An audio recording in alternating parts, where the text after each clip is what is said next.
Bill and Ben are saddle tank twins who live and work at the China clay mines near Brendam Docks. The twins are naturally cheeky, but know when to behave when working. But sometimes the other engines think that the twins are bothersome all the time.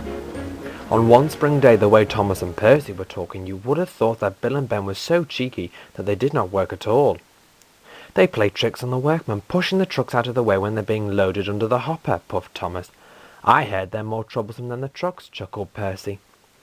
Edward was taking on water and heard them talking. He was very cross. Bill and Ben are very good at their work and could give you two a run for your money, he snorted.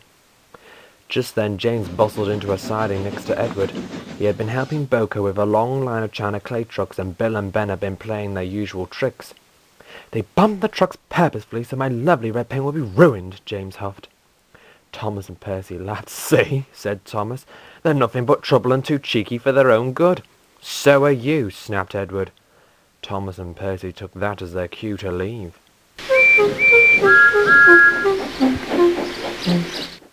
At Wellsworth Station, Edward was shunting trucks in the yard when Boko rolled in. Hello, said Boko. Oh, Edward, what's wrong? You look hurt. Edward told Boko what Thomas and Percy had said. Take no notice, soothed Boko. They're tank engines after all, they're all cheeky, but it would teach them a lesson if they knew what Bill and Ben had to do all the time. Edward suddenly beamed brightly. That's it, he whistled. I'll tell the Fat Controller. He will make sure they get taught their lesson. And when the Fat Controller visited Edward's station, he agreed to attend to the matter at once. Bill and Ben were sat in their sheds at the mines. Their drivers told them what Thomas and Percy had said. Them cheeky tank engines, exclaimed Bill. All puffed up because they work on their own branch line, sniffed Ben. Their drivers interrupted. No use complaining about it. We have important work to do at the quarry on Thomas's branch line. We're not going on that Thomas's branch line, the twins huffed. Well, you can't stay here. The workmen are dynamiting the cliff face. It will be unsafe for you here. The Fat Controller needs you to help Mavis and Toby at the quarry. Well, if we see Thomas and Percy, we'll give them a piece of our minds, snorted Bill. No, you won't. We want you to be on your best behaviour. Show them you're better than them, and take no notice, their drivers advised. Bill and Ben agreed, and set off to help at the quarry. When Thomas and Percy heard that the twins would be working at the quarry, they decided to lie low. We'll stay in the sheds until they have passed by, gulped Thomas. They wouldn't dare go near our shed, said Percy. Indeed, the two tank engines didn't see Bill and Ben, but Toby the tram engine did, and he greeted them warmly. I'm glad you're here, he smiled. I'm not as strong as I used to be, so having you two here to help Mavis is much appreciated. We're happy to help, they said kindly. The twins worked hard and behaved well. They were well-mannered, and Mavis and Toby were very pleased with their work. They did play jokes, but only minor jokes that only spooked the trucks and knocked the workmen. Within 2 days the quarry had filled its big order, and the twins pulled the long, heavy train to the junction.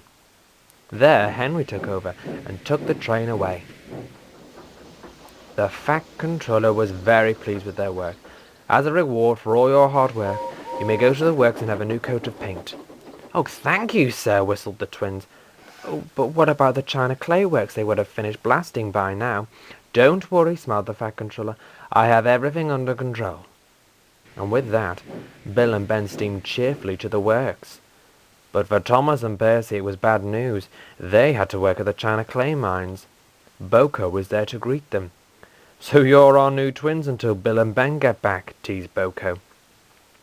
Thomas and Percy said nothing. They looked around the yard. They had never seen so much dust and machinery. The workmen were eager to start loading the freshly blasted clay into the trucks.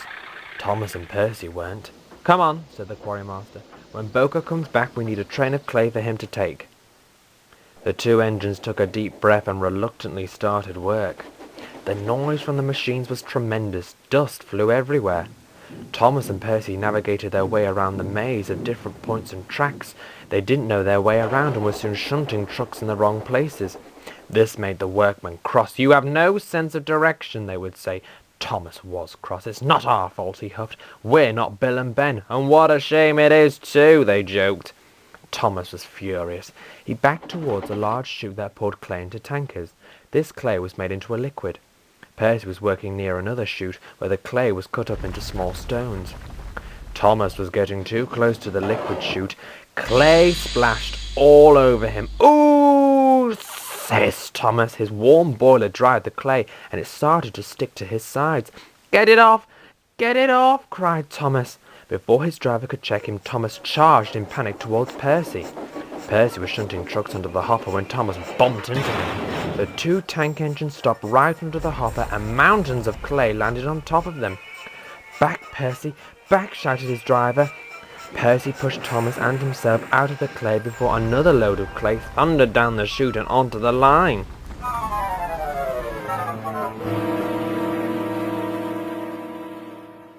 Dust went everywhere, and a siren echoed around the mine to stop all work. When the dust settled, there stood Thomas and Percy in disgrace. Boko arrived and saw the two engines and laughed, but soon felt sorry for them. "We did try," said Percy sadly. "There seems to be more clay on you than there is in the trucks," sighed Boko. Boko took the trucks that were loaded away and left the workmen to shovel the rest of it into the waiting trucks. Bill and Ben arrived and chuckled when they saw the mess. "You can clean this up. We're not spoiling our lovely paintwork for you," puffed Bill. "Say that we play tricks on the workmen. We don't go as far as this," teased Ben. The Fat Controller arrived the next day. Thomas and Percy had just had all the dust cleaned off them. "I hope you realize that Bill and Ben work very hard at the China Clay Mine. They may be cheeky, but they know how to do their work properly," scolded the Fat Controller. Thomas and Percy understood and were very sorry. When they left, Bill and Ben were able to carry on with their work. They did so, without any trouble at all.